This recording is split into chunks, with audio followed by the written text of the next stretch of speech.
All right. Action. So we talked about the gotaways. So, but the one thing that's below this on the thing we want to talk about is the terrorist watch list. So, and again, every once in a while you hear, oh, we got a guy from the terrorist watch list. But these gotaways, how many terrorists are? I mean, do they have any idea how many terrorists are in here from the gotaways? No, we don't. So that's probably one of the most interesting statistics that everybody really puts out there. And I would venture to guess that that's political. That is a political talking point, and What, to say that you caught one? yeah, because we don't care who we caught and then sent out of the country, right? So in 2024 so far, there's been about 75 that have come through the southern border that have been caught, and they're on the terrorist watch list, so they get deported. But the 3 million we talked about since 2010, we'll just call it that, right? Since 2020, and the 1.5 million since 2021, we have no idea who is on any list or is a terrorist or is not a terrorist or somebody sent here. And we're going to talk about China a little bit later. But I think what's really important about that, and I'm going to turn it over to Jack because he's very good at this, is the convergence of the cartels to the terrorist organizations and the smuggling routes and their multiple forms of revenue to the United States. What are the conversions, Jack? Well, the best way to lay that out, lay the foundation, is cartels are in the business to make money. And terrorist organizations, whether they have a religious calling or they hate certain governments, they're also entrepreneurs in a sense. They're looking for funding. So about 15 years ago, through a lot of the work Joe and our SOD guys were able to do, we actually could demonstrate to Congress there was a convergence. What I mean by that is there's a terrorist-related organization, completely different motive as to why they hate the United States, and the cartels, who don't really give a shit, they just want to make money. Right. And those two now have a distinct relationship that goes from narcotic trafficking for proceeds for the terrorist organizations, but also the cartels also control human trafficking, which is another bus line, Greyhound line for the cartels. So in a sense, they have a business relationship which should scare the hell out of everybody because it's the thing that kept me up at night. Right. And we don't know what we don't know, Tommy. And I think some really specific examples that Jack and I were involved with back in the day in SOD and Syntalk and some of the other groups we were in to really bring home. We're definitely going to talk about China a little bit later, but we have Hezbollah and Hamas. And one of the first things we did was we were able to track Hezbollah and Hamas's connection to the Colombians and the FARC, which is the Revolutionary Guard of the Colombian Army, which is the Colombian country, which is a designated terror organization. And we were able to track not only meetings and drug shipments back and forth between the two agencies, but massive money movements. And what happens when that unholy type alliance secretes itself, it's pretty scary. And talk about being kept awake at night. They want to make money, and we'll just stick with Hezbollah and Hamas. And Hezbollah and Hamas are not only terrorist organizations, but they're political organizations. But they'll do anything. They're like the mob. They'll do anything or any crime to create a revenue stream so that they can not only do humanitarian aid to their areas of their country or their political dissidents, but also they'll sell drugs and they'll build bombs. They'll do whatever it is, run political campaigns to gain favor with the people. And once that was uncovered, and it's Project Cassandra, which we'll talk about a little bit, maybe down the road a little bit, we'll do a little bit more research, and some really bright people. And I'm going to say his name because he's in the news, but David Asher is a very, very influential Wall Street. Dave, I'm going to give you billionaire status, so I don't know if you're billionaire status. Very same as me. Same as you. He's way up there, and he introduced a way to go after Hamas, Hezbollah, Iran, right? The proxy was by tracing their money, and that's what uncovered the convergence. And with what's going on in the world today, holy cow, it's pretty scary. We have to bring it home a little bit to St. Louis. I can tell you, and Joe can tell you, probably in more detail, there has been some substantial money trafficking organizations here within the St. Louis area who are really responsible for trucking money, laundering money directly to not only the cartels clearly, but to some terrorist-related operatives that have operated in the United States. And what scares me the most is if we were to take that back and fully identify these people, my next question would be, as it was when I was a deputy, how did they get here? Right. Well, I think what's really important to tell the people, and I won't get into a giant history lesson, but we have Syrians, Lebanese, not so much Iranians. They have two big migrations into South America. The first migration they have into South America is about 1890 to about 1920-ish or so. And that was to escape oppression. What's really fascinating about those groups of individuals is their dynamic in the fact that they speak multiple languages, they cross borders, they negotiate, they move money, they move goods, they move services. They're very, very good at that. They've been good at that since hundreds of years ago.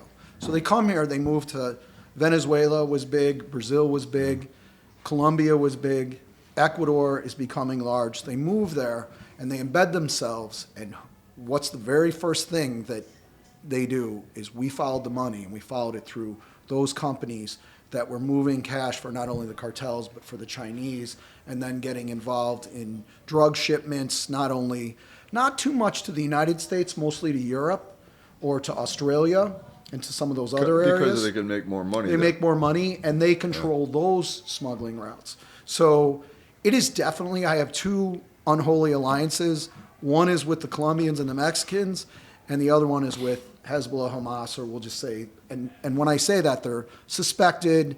They don't wear a shirt that says I'm Hezbollah or I'm Hamas or I'm a Houthi or I'm an Iranian, but those organizations have really stepped it up in those areas. So those two big migrations, and then I would say the 80s, Jack, is when we started, and we didn't know it at the time, but it's when they started to do the drug movements. It just became so. Well, I think you're exactly right, and that's a lot of things you're saying people don't realize. So, just to bring in a little context, the Mexican cartels, as we know them now, when we first came across their beginnings, we referred to them as the Federation. Right. Because they were loosely tied geographical smugglers, Tommy. That they'd smuggle marijuana, black tar heroin, but they'd also smuggle chili peppers, counterfeit jeans, whatever they felt they could get to the U.S. border and sell in the black market. Now, what did that do? That did two things. That flow was over 100 years long, and each major city had a cell in which they would smuggle to, and those cell members would sell the counterfeit goods, get the profit, and send it down south. The relationship changed in the early 80s with the Colombians and the Mexican smugglers. The Colombians now were being forced out of the Caribbean corridor because we were kicking their ass. So what do? They move to the next way to migrate the dope to the United States, and they hook up with the Federation. Well, now the Federation is really doing nothing more than a Allied truck line moving van. They're just moving dope to the U.S. This is where Chapo really stepped up with the tunnels and everything, and Mayo too. And then there came a time when they didn't want to get paid in cash from the Colombians. They just wanted dope. So the Colombians said, great, you move 50 kilos, we'll give you 10 kilos. You move 400, we'll give you 40 kilos. So now those smugglers have the most profitable asset they've ever been able to smuggle, and hence the blow up with the cartels. And I think to add to that, which is really interesting, is that Jack brought up two names. He brought up El Chapo and El Mayo. And El Mayo just got popped, right? He did. He's in the news. And I have done extensive work on the connection between the Colombians and mainly Sinaloa. And I think one of the most interesting things about their relationship, when they started to give the drugs instead of the dollars, they gave drugs for drugs so that you would smuggle it, which is still the case. I mean, the Colombians have some routes into the Caribbean and some routes into Canada, but nothing, and New York, but nothing like they used to have. It's all done via Mexico, and they still create all the cocaine for the most part, right? Well, Sinaloa was one of the first cartels that created that second unholy alliance. And Sinaloa is the cartel that El Chapo is built. responsible for. And then is this And guy Mayo. that got locked up, this Mayo guy? What's his name? His name Mayo is Zambada. Ishmael Zambada Garcia. Okay, so was he part of the Sinaloa too? Yes. Yes. And then, well, do you know anything about his arrest? I'm just asking. Yeah, so I got one thing to say, and then we'll I'll Okay. kick that off because Jack and I am a conspiracy theorist on Okay, his I love arrest, and then conspiracy. I'll give that to Jack. But one of the things I want to bring it home to St. Louis real quick, and Jack talked about money movements through St. Louis. So one of the things that brought us together with this second unholy alliance, and I'm not talking about, we knew that the Colombians and the Mexicans created this, but we didn't know the people. So the names, you can look it up. There's been a bunch of arrests on the Cifuentes Villa family back about What's the name of the family again? Cifuentes Villa. So the old man Cifuentes Villa allegedly flew Pablo's first kilo of cocaine when it had to go like out. So did I. Yeah, so did Jack. And that's another story for Billy. We'll have to get him in here about the airplanes. But allegedly flew for for Pablo Escobar. Now Pablo was a smuggler. That's how he got into this stuff. He wasn't a cocaine distributor. Most of the cocaine at that time was coming out of Peru. So this family kind of got into the business end of it. And they kept out of the mainstream while some of the other Colombians, and they all ended up fighting the Medellin and the Cali cartels. They get into it. Well, the Cifuentes Villa family just stays over here. And then when those cartels got busted in Colombia, the Cifuentes Villa family makes connections, especially with Ishmael Zambada Garcia. And their family members interact because they both believed in an old Latin American hierarchy that they wanted to recreate through illicit It's also means. for security reasons. Yeah. If you're married to her, you're not And going they to rat on her. right, and they would marry. They would Yeah. marry into each other, and Arranged marriage, too. Arranged marriages, and here's the beautiful thing about St. Louis. So Arranged marriages? yeah, arranged marriages, which is really good. So Ishmael Zambada Garcia allegedly has concubines. And Jorge Milton Cifuentes Villa allegedly was involved in one of those concubines. And they kind of shared this person. Well, they set aside money for the family of this person. And lo and behold, another person is driving about $700,000 worth of drug proceeds through St. Louis. And a good police officer does a targeted stop, completely random-esque, profiled in ways of not race, creed, or color, but in ways of how traffickers move money, their cars. For example, usually they get pulled over, they don't have any luggage, they don't know where they were going, they tell conflicting stories, rental car, stayed at a hotel that paid cash, whatever. So, long story short, good detectives and contractors here trace that money directly to that little organization, Cifuentes Villa. Really? And Zambada Garcia. Won't get into the particulars, but I will tell you this. It ended up in a $13 million seizure because other monies were found and other assets were found in Miami through those family ties, Swiss bank accounts as well, all out of St. Louis. And some of the stuff was traded through some St. Louis Avenue type investment companies here, which gave St. Louis venue besides the traffic stop.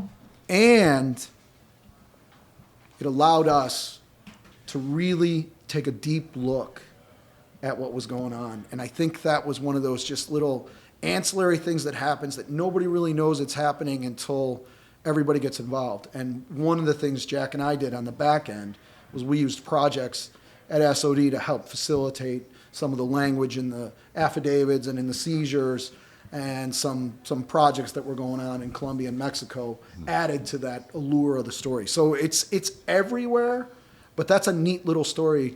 Right. So to get to that 13 million is what It was about, I think it was 11 million, and then a couple But it's also the intelligence that came from it. Absolutely. The intelligence was off the charts, and the intelligence sharing was off the charts.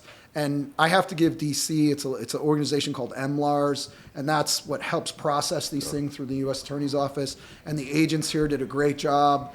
I won't say their names, but they were amazing in how they put it together and wrote the affidavits and moved forward with bringing other states in. But I think what that does is we sat here and we talked about this international convergence and conspiracy, and what happens? Look at St. Louis is in the middle of it, and probably one of the larger seizures with all that intelligence. So that's a really neat thing. Yeah, and again, being from St. Louis, Yeah. a lot of this stuff does come back to St. Louis, as you said, with the BMF, and we're going to talk about the Cassandra case down Yes. the road, and several of these cases that start here, but end up having a very big impact federally with other states, and they're wild cases too. But what's up with the guy that got arrested? Did we know anything So about I'm how going he to give got my arrested? conspiracy thing, and then I'll let Jack Yeah, take over, because Jack's been involved with Sinaloa for a long time, and hopefully he'll talk about the hit on him. I've seen a couple different dollar amounts on his life, but we'll go from there. I think if we have time, we should tell. Maybe we'll leave that one to the next time. The Flores story. Yes. But maybe we'll leave that for the next time. Little tidbit on that. But I think, so this is my opinion. Zimbardo Garcia is one of the brightest traffickers. So he was the head of, when El Chapo got taken down, now he's running Sinaloa? He was really Co-heads, right? Yeah, he was more the elder statesman of Sinaloa, and has always really remained in the shadows and fluid.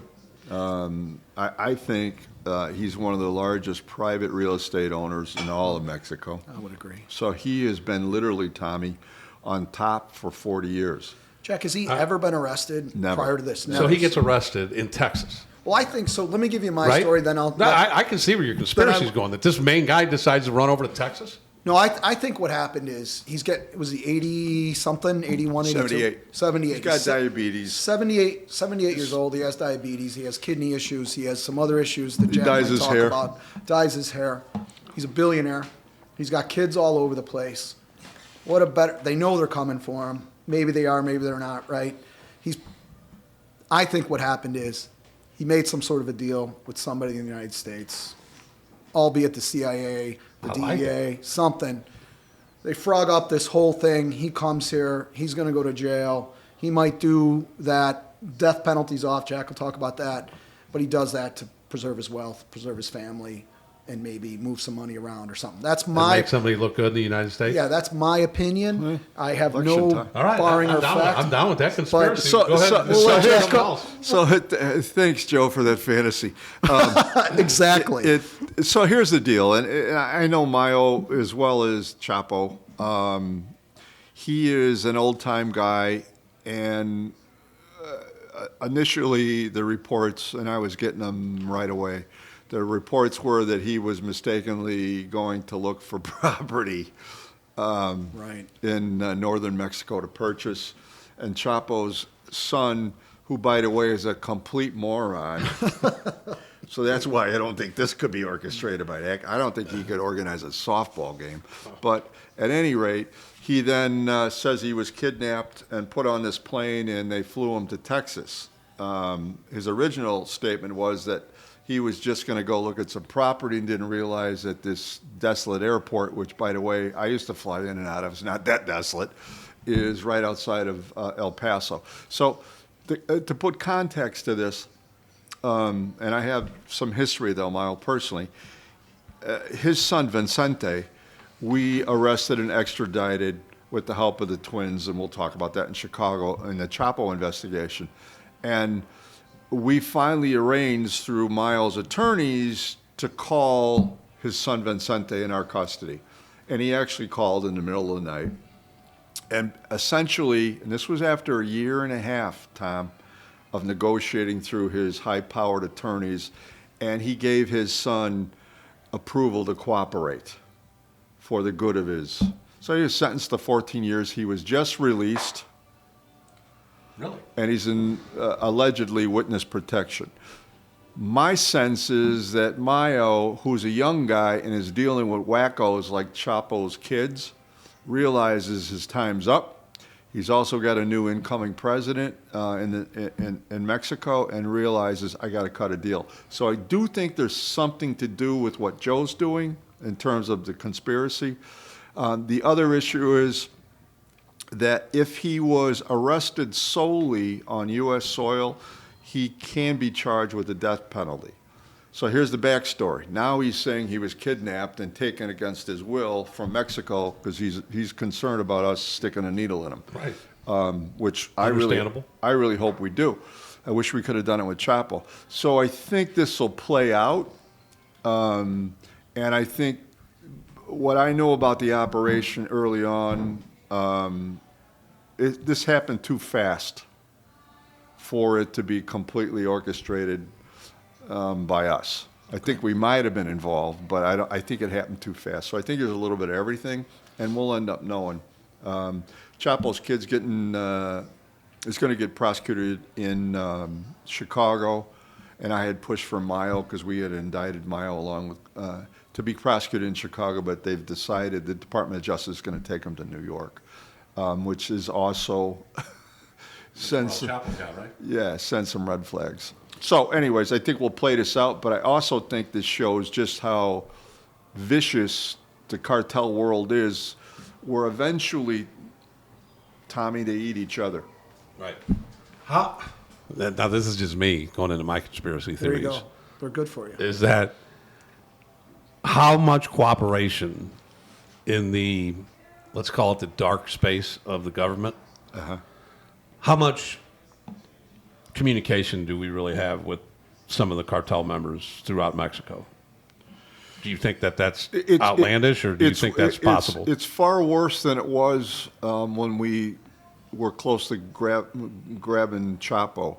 I think our relationship with the Mexican government right now is in a toilet. Okay. And our ability to interact, and our agents, not just DEA, we have the largest presence there, to interact with the ones within the government we trust is at an all-time low. Okay. So I think the cooperation could be, I mean, the current Mexican president first came out and said he didn't know anything about this. Right. And this is the same guy that said, we're not making fentanyl in Mexico. So you have, and I've been lied to by those people so many stinking times, it's hard to believe. There is an entity within the Mexican Marines who I trust implicitly. They were not involved in this, which scares me. It's another red flag. Yeah. So I think there's some, and then of course the political situation in our country with the election coming up. Who knows? So I think I want to just add a little to that. I want to make sure. I'm intrigued too. So you're talking about like our dark agencies. Mm-hmm. Well, what do you think the greatest people that have intelligence in that country and other countries are? It's the cartels. Absolutely. So I would assume that at the level Jack's talking about, well, I could tell you that we're not talking, but at that level, that's what I was getting at. But we have people in there that are like, hey, man, let's just do this. But I think this is where we come in, and I know we talked about this earlier. This is where we come into conflict. Our job, DEA, FBI, is to bring to justice the bad guys in the United States. The other agencies, the other three-letter agencies, is to gain information at any cost and to stop the threat to the United States at any cost. And do you agree? I think they're great at that, don't you? I think they're the best. Now, where I get sideways is where they step over the line and affect our investigations, and it happens quite frequently. But I will say, one of the things, when I go to sleep at night, there is no question in my mind that the intel agencies within the United States are kicking ass. I agree. And when you hear, the Russians are doing this, or the Iranians, I guarantee you, we're doing it threefold to them. Yeah, I think so too. And that's probably where a lot of our adversaries learned how to do it, is from Jack getting it done. Jack and I can tell you from personal experience where you get that phone call. Right, and I was just going to ask that. Do they? I mean, when they call and they say, "Hey, man, just don't do this." Yeah. Do they give you a reason why not to do it, or you just say, "Okay, we get it"? You know, you don't want to know. No.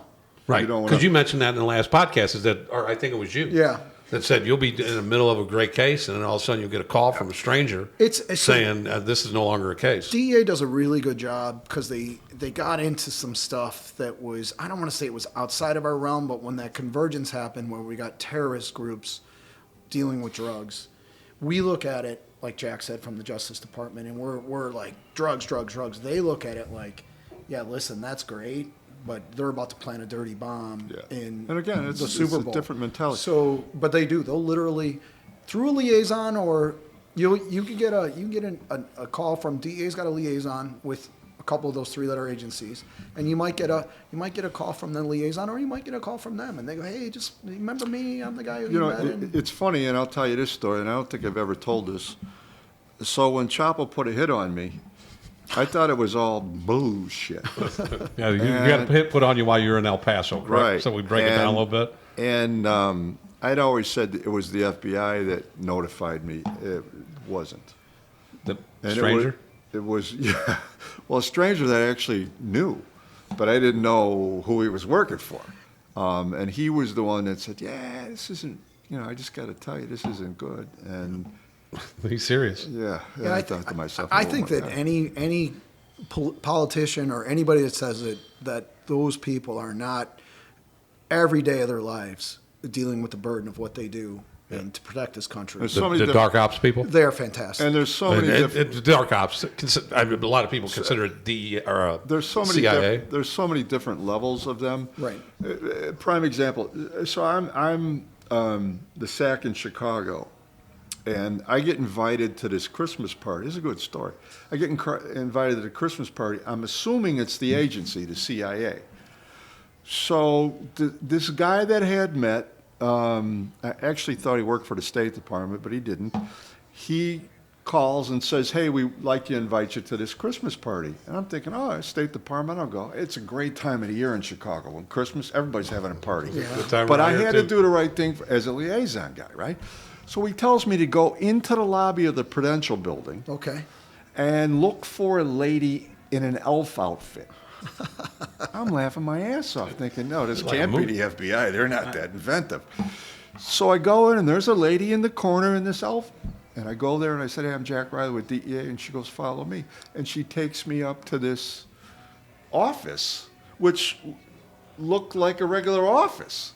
And there is the guy that I had met earlier that I thought worked for the State Department. Oh, hilarious. And he never came out and said he didn't, but it was very apparent that, So these people also domestically they can't operate domestically, but they really have our interest at heart, and the stuff that they do, we'll never know. No. Right.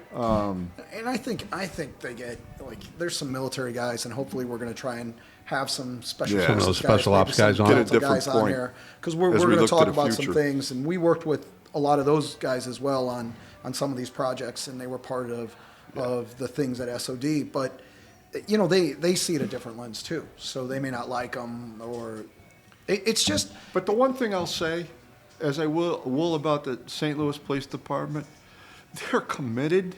yeah. And they really think about the citizens and the communities and the nation as a whole. And I'll tell you what, man, that's why I feel good about knowing you guys and doing what we're doing. And they do some crazy stuff that's They do. necessary. It's dark.